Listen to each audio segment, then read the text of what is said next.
눈 덮인 살. 몸에 눈이 내렸다.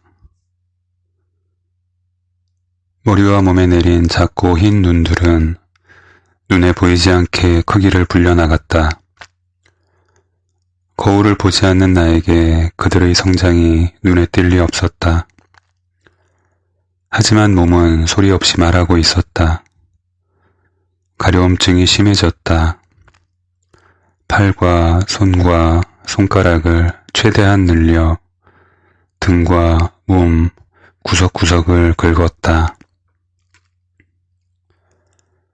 반복되는 행위는 버릇이 된다. 몸을 긁는 행위 역시 곧 버릇이 되었다. 손톱마다 눈처럼 하얀 가루가 끼었고 몸을 감싸고 있는 옷은 핏물로 얼룩졌다. 손톱에 긁힌 살갗은 골마서 진물을 뱉었고 진물에 젖은 살껍질 위로 다시 하얗게 눈이 내려앉았다. 가려움은 사라질 줄 모르고 밤이고 낮이고 몸을 괴롭혔다. 씻지 못한 탓일까? 아마도 그럴 것이라고 생각했다. 씻으려면 물을 찾아야 했다. 하지만 눈을 씻어내려고 물을 찾다니. 얼음을 녹이려고 물을 찾는다라니. 그것도 한겨울에.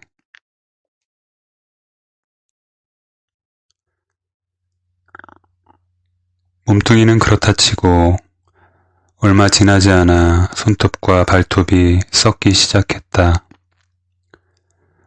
어떤 손톱은 끄트머리부터, 어떤 손톱은 속살부터, 어떤 손톱은 뿌리부터 잘게 부서지고 껍질이 떨어져 나갔다. 손톱에 이어 발톱도 닭 껍질처럼 노랗게 썩어갔다. 과정은 고통스러웠다. 껍질이 얇아진 손톱은 울퉁불퉁하게 휘고 조각조각 갈라졌다. 그중 아직 숨이 붙어있는 몇 조각은 겨우 살에 붙어 있었다. 손톱에도 체온이 있다는 것을 그제야 알게 되었다.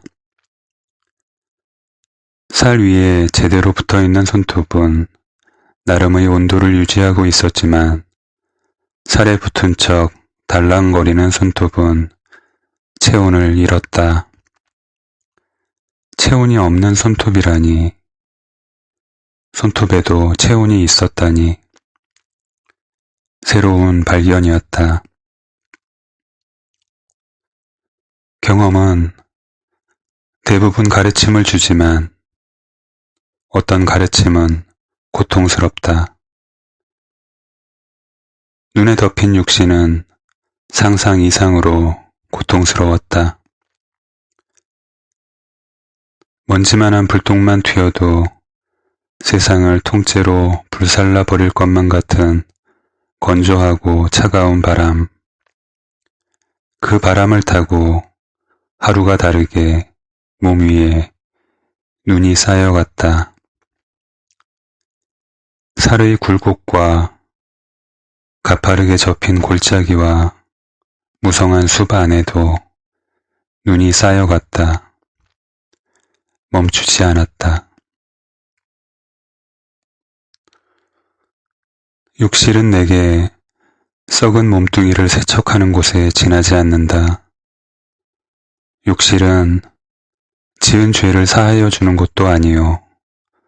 먼 눈을 뜨게 해주는 곳도 아니요. 단지 차가운 물로 눈 내린 육신의 먼지를 털어내는 장소일 뿐이다. 이제는 냉수로 몸을 씻어내는 것이 짧은 평생 내 가느다란 뼈에 겨우 붙어 사는 살가죽보다 더 자연스럽다. 아무리 긴 이야기도 때가 되면 끝이 나게 마련이지만 내 몸에 쌓여가는 누누이 이야기는 좀처럼 끝이 나지 않는다. 하지만 별로 지루하지 않다. 눈이 내리고 가려운 곳을 긁고 욕실을 찾고 냉수로 살을 씻고 몸을 부들부들 떨고 이를 갈며 몸의 체온을 되찾고 욕실을 나오는 단순하지 않은 일련의 과정이 다행히도 별로 지루하지 않다. 빌딩들은 저녁이 되면 문이 잠긴다. 몸을 씻으려면 건물이 잠기기 전에 안에 들어가 몸을 숨겨야 한다. 운 좋게 몸을 숨기고 나면 관리인의 눈과 귀를 피해 최대한 높은 층으로 올라간다. 물 쓰는 소리를 내지 않으려면 관리실이 있는 1층에서 최대한 멀리 떨어진 층에서 샤워를 해야 한다. 나는 주로 4층을 이용하지만 가끔 6층이나 5층 화장실을 쓰기도 한다. 씻어낸 살이 시원한 것도 잠시, 몸은 다시 구더기 굴이라도 된 듯 가려오기 시작한다.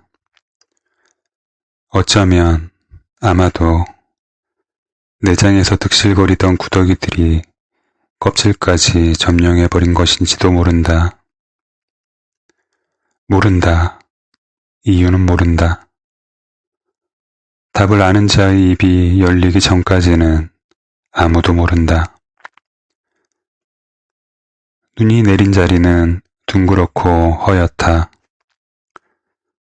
그렇게 자리를 잡은 눈 자국은 곧 주변의 다른 자리와 몸을 합쳐 큰 덩어리로 자란다. 우울해 물로 씻어낸다. 둥그렇고 허옇던 자리가 붉게 변한다. 마치 개펄 위를 덮은 칠면조 밭을 보는 듯하다. 머리를 흔들 때마다 두피를 녹인 진액이 고약한 냄새를 풍긴다. 붉은 밭 위로 다시 눈이 내린다. 나는 아직 살아있다고 외치는 듯하다. 살아있는 냄새다. 찬물에 손을 적시고 그 손으로 몸을 닦는다. 여명이 밝고 건물의 셔터가 열릴 때까지 몸 닦기를 반복한다. 머리 껍질을 삼킨 독한 냄새는 주인 곁을 떠날 줄 모른다. 나에게 철썩 붙어있는 냄새니 다행히 다른 이들은 고통스럽지 않을 것이다. 덜그럭거리며 셔터 열리는 소리가 들린다. 누군가에게는 이미 하루가 시작되었지만 나는 앞으로 최소한 2~3시간 이상을 건물 화장실 안에서 버텨야 한다. 사람들이 몰려들 시간에 맞춰 나가지 않으면 그나마 몸을 씻는 일도 그만두어야 한다. 들키면 목욕은 끝이다. 흰쌀에 섞인 한 마리의 구더기처럼 사람들의 눈에 띄지 않고 자연스럽게 인파의 중앙을 뚫고 건물을 빠져나가야 한다. 누군가는 내가 그들 중 하나가 아니라는 것을 알아챌 것이다. 하지만 그들 중 하나가 내가 그들 중 하나가 아니라는 것을 알아챈 것을 그들 중 다른 하나에게 알리기 전에 건물의 바깥 자유의 땅을 밟으면 된다. 넓고 추운 자유의 땅. 이제 안전하다고 느끼는 순간 땅의 냉기가 발바닥으로 전해져 온다. 차갑다. 얼음처럼 차갑다. 레이캬비크, 아이슬란드. 일출 오전 3시 51분. 일몰 오후 11시 14분. 자정 46분 전에 해가 지는 곳. 하루 15시간 이상 태양 아래에 있으면서도 좀처럼 따뜻해지지 않는 나라. 송곳 같은 바람이 목덜미를 파고든다. 붉고 둥근 살 위에 눈이 쌓이고 얼지도 않고 녹지도 않는 구더기들이 눈밭 위를 기기 시작한다. 시간이 지나고 눈이 내리고 쌓인 눈의 두께가 3mm를 넘기 시작하면 살이 갈라지고 피가 고인다. 내 살로 돋아나 층지어 자란 껍질들이 두께를 더하며 마른 땅처럼 갈라진다. 이럴 때는 오히려 몸을 닦을 수 없다. 날카롭게 마른 살들이 찢어진 틈 사이로 연약한 속살을 찌른다.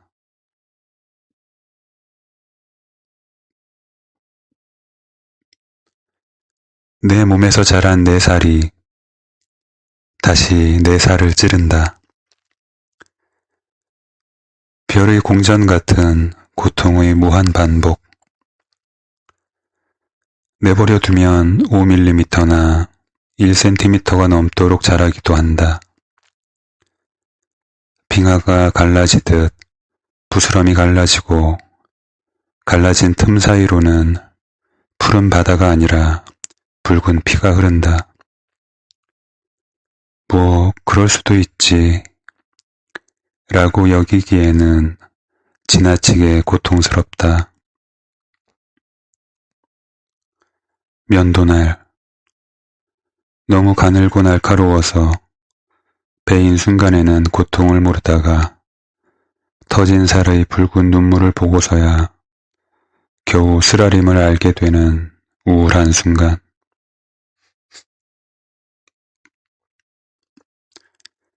보이지 않는 예리한 날이 계속 살갗을 걷는다. 부지런하다. 쉬지 않는다. 무언가 내 몸에 각인을 새기려는 것인가? 아니면 무언가 내 몸을 찢고 나오려는 것인가? 이유야 무엇이든 간에 고통은 한결같다. 고통스럽고 고통스럽다. 하루에 아침 저녁으로 2번에 걸쳐 고된 일터에 나가야 하는 자식 둘 가진 젊은 미망인의 삶처럼, 혹은 그보다 더 자주 고통스럽다. 어쩌면 죄악의 껍질일지도 모를 내 마른 살들. 벗겨내고 벗겨내도 다시 솟아오르는 것이 더도 덜도 없이 딱 죄의 모양새를 닮았다. 달은 차오르기 시작하면 하염없이 차오른다. 밀물과 썰물이 그 힘에 기댄 채 관성에 가속도를 붙인다. 이 세상에 달의 공전을 막을 자는 없다. 기다려야 한다. 세상에 존재하는 모든 것은 기다리다 보면 변한다. 색을 가로채고 온도를 바꾼다. 마치 스스로 변하지 않았다는 듯이 교묘한 얼굴로 모든 것이 겉과 속을 바꾼다. 모든 것들이. 나 역시 한때는 모든 것을 견딜 수 있었던 사람이었으나 지금은 아무것도 견딜 수 없는 사람인 것처럼 변화는 겨우 종이 한 장 너머에 있다. 세상에 가장 독한 것이 있다면 그것은 바로 종이 한 장의 두께이다. 대부분의 인간이 마지막 종이 한 장 두께의 벽을 앞에 두고 맥없이 무너진다. 심해지면 못 걸을 수도 있어. 초로의 남자가 말했다. 그럴 리가요. 무심한 듯 내가 대답했다. 이 병은 결국 자네 속을 파먹을 거야. 시작은 껍데기, 마지막에는 뼈와 눈. 낯선 남자는 뭔가 제대로 아는 듯 심각한 표정이었다. 늦으면 고칠 수 없어. 어째서 그렇습니까? 내가 물었다. 그는 고개를 숙인 채 한숨을 내쉬는 것으로 대답을 대신했다. 남자는 꽤 잘 나가던 피부과 의사였지만 지금은 친구가 운영하는 약국 근처를 떠돌면서 약사 친구에게 용돈을 얻었으며 연명하고 있다. 몇 번 물어보았으나 길을 떠돌게 된 사연에 대해서는 단 한마디도 꺼내지 않았다. 아무튼 그는 내게 별로 도움되지 않는 주치의가 되어주었다. 약을 쓰는 방법과 어떤 약이 효과가 있는지, 어떤 부작용을 가져오는지에 대해서 자세히 설명해 주었다. 하지만 병증에 대한 우리의 질의 응답은 항상 묻고 답하기로 끝났다. 묻고 답하고 끝. 누가 나에게 약을 주겠는가?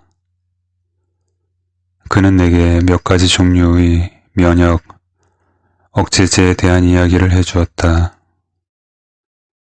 면역 억제제는 보통 장기이식 환자들의 면역 부작용을 위해 만들어진 약이지만 요즘은 건선에도 쓰인다고 했다.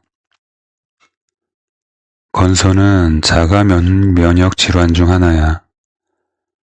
한마디로 면역세포들이 혼란에 빠진 상태인 거지. 멀쩡한 세포를 망가진 세포로 인식하거나 공격 대상으로 오인하는 거야. 상대의 정체를 정확히 판단하지 못하는 상태에서 마구 면역 활동을 해서 결국은 지금의 자네 몸처럼 엉망진창을 만드는 거지. 그는 친구의 도움으로 정착할 수도 있었지만 안정된 삶으로 돌아가려 하지 않았다. 나는 이게 편해. 이게 나에게 어울린다는 걸 길에서 살면서 깨달았어. 처음이야. 나에게 뭔가가 어울린다고 느낀 건. 일단 현재로선 이 생활이 나에게 어울려. 짧은 찰나 그의 얼굴에 행복한 미소가 스쳤다. 자유. 자유를 얻은 가난한 영혼만이 지을 수 있는 표정이랄까. 억지일지 모르지만 내가 본 바로는 그랬다. 하지만 그의 얼굴에 평화만 가득했던 것은 아니다. 가끔 그의 얼굴은 본인조차도 가늠할 수 없는 충동으로 가득 차고는 했다. 견디기 힘들어. 이러면 곤란하지. 그는 자주 혼잣말을 뱉었다. 나는 질문 대신 그의 얼굴을 오랫동안 바라보는 것으로 대화를 시작했다. 그는 사고 현장을 이리저리 거닐며 아스팔트 위에 흩어진 아내의 살점들을 알뜰히 긁어모았다. 그녀가 차와 부딪혔을 것으로 예상되는 지점으로부터 약 30m쯤 떨어진 곳에서 그는 아내의 송곳니 하나를 찾아냈다. 미소가 아름다운 여자였다고 그가 말했다. 하지만 우리와는 조금 달랐어. 뭐가 말입니까? 같은 사람끼리 사람 사이의 경계를 긋고 우리와 달랐다라고 말할 수 있는 기준은 과연 무엇일 수 있을까? 나는 궁금했다. 뭐랄까, 종이 달랐다고 해야 하나? 미소가 참 고운데 그 환한 얼굴 속에서 송곳니만 유난히 반짝이는 거야. 그거 참 희한한 표정이거든. 보고 있으면 기분이 묘해. 나는 역시 그의 얼굴을 오래 바라보는 것으로 이야기에 대한 대답을 대신했다. 자넨 잘 먹어야 해. 하지만 이런 환경에서는 어렵지. 어딘가 돌아갈 곳이 있다면 최대한 빨리 돌아가서 몸을 추스르게. 늦으면 수습하기 힘들어져. 그의 말을 듣고서는 돌아갈 곳이 있는지를 생각해 보았다. 긴 생각 끝에 나 역시 그처럼 길이 나에게 어울린다는 결론을 내렸다. 하지만 사실 우리에게는 돌아갈 곳이 없었다.